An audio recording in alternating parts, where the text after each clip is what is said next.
తాకట్లో ఉన్న మీ బంగారాన్ని విడిపించి ఆ రోజు ఆన్లైన్ రేటుకి కొంటాం. Sharma gold company.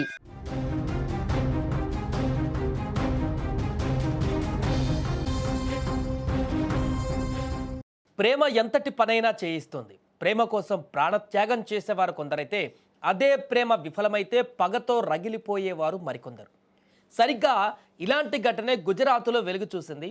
గుజరాత్కు చెందినటువంటి రెనీ జోలిల్దా అనే 30 ఏళ్ల మహిళ, ఒక యువతి బీఈ ఎలక్ట్రానిక్స్లో గ్రాడ్యుయేషన్ పూర్తి చేసింది. ప్రస్తుతం ఆమె ఒక ప్రభుత్వేతర సంస్థలో ఉద్యోగం కూడా చేస్తుంది.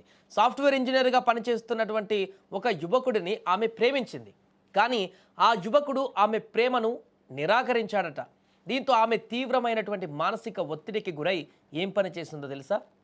బాంబుల కాల్స్ చేస్తూ, ఈ ఇంట్లో సెలబ్రిటీలు లేకపోతే పెద్ద పెద్ద ప్లేస్లలో బాంబు బెదిరింపు కాల్స్ చేస్తూ మొత్తం అల్లకల్లోలం చేసింది. అప్పుడు ఈ మానసిక బాధతో ఆమెలో ప్రియుడి పైన కసి పెరిగింది. ఎలాగైనా అతన్ని ఇబ్బంది పెట్టాలని నిర్ణయించుకుంది. వెంటనే ఆ ప్రియుడి పేరు మీద ఇంటర్నెట్లో పలు ఫేక్ అకౌంట్లను కూడా సృష్టించింది ఆమె. ఆ అకౌంట్ల నుంచే ఆమె పలు పాఠశాలలు, కళాశాలలకు బాంబులు పెట్టామని బెదిరింపు మెసేజ్లు కూడా పంపింది.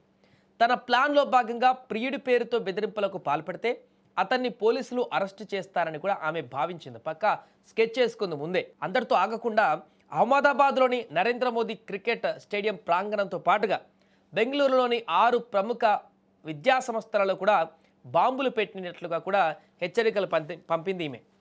సో దీంతో సీరియస్గా యాక్షన్లోకి దిగినటువంటి పోలీసులు ఈ కేసు పైన విచారణ ప్రారంభించారు. సాంకేతిక ఆధారాల సహాయంతో ఫేక్ అకౌంట్లను గుర్తించి బెదిరింపులకు పాల్పడినది రేణి జోలిల్దాను అనేటువంటి యువతి అని తెలుసుకొని అదుపులోకి తీసుకున్నారు. నిజానికి ఈమెను గతంలోనే అహ్మదాబాద్ పోలీసులు అరెస్ట్ చేసి జైలుకు పంపారు. అప్పుడే సెన్సేషన్గా మారింది ఈ వార్త. చాలా రోజులు అవుతుంది వచ్చి. కానీ తాజాగా బెంగళూరు కేసులకు సంబంధించినటువంటి విచారణ చేయడానికి ఇప్పుడు ఆమెను బాడీ వారెంట్ పైన బెంగళూరుకు తీసుకువచ్చారు. ఇప్పటికే గుజరాత్ నుంచి బెంగళూరులోని విద్యా సంస్థలకు ఈమెయిల్ ద్వారా బాంబు బెదిరింపులు పంపిందని కూడా సైబర్ క్రైమ్ పోలీసులు నిర్ధారించారు. ప్రాథమిక విచారణలో 6 పాఠశాలలకు బెదిరింపు సందేశాలు పంపినట్లుగా కూడా ఆమె అంగీకరించింది. మరి ప్రియుడిపైన కోపాన్ని ప్రజలపై చూపించినందుకు రేణి జోలిల్దాకు ఎలాంటి శిక్ష పడుతుందో వేచి చూడాలి. ప్రస్తుతానికి బెంగళూరుకు కూడా తీసుకువచ్చి అక్కడ కూడా విచారణ కొనసాగిస్తున్నటువంటి సందర్భంలో అయితే తాజాగా మరొకసారి ఈ అంశం చర్చలోకి వచ్చింది.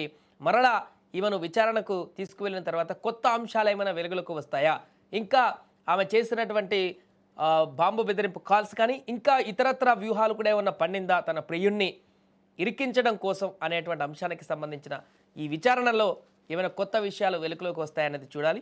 ఏదేమైనా కేసుకు సంబంధించి ఆమెకు ఎలాంటి శిక్ష పడుతుంది అనేటువంటి విషయం అయితే ఇప్పుడు అందరిలో కూడా ఒక క్యూరియాసిటీని పెంచుతుంది.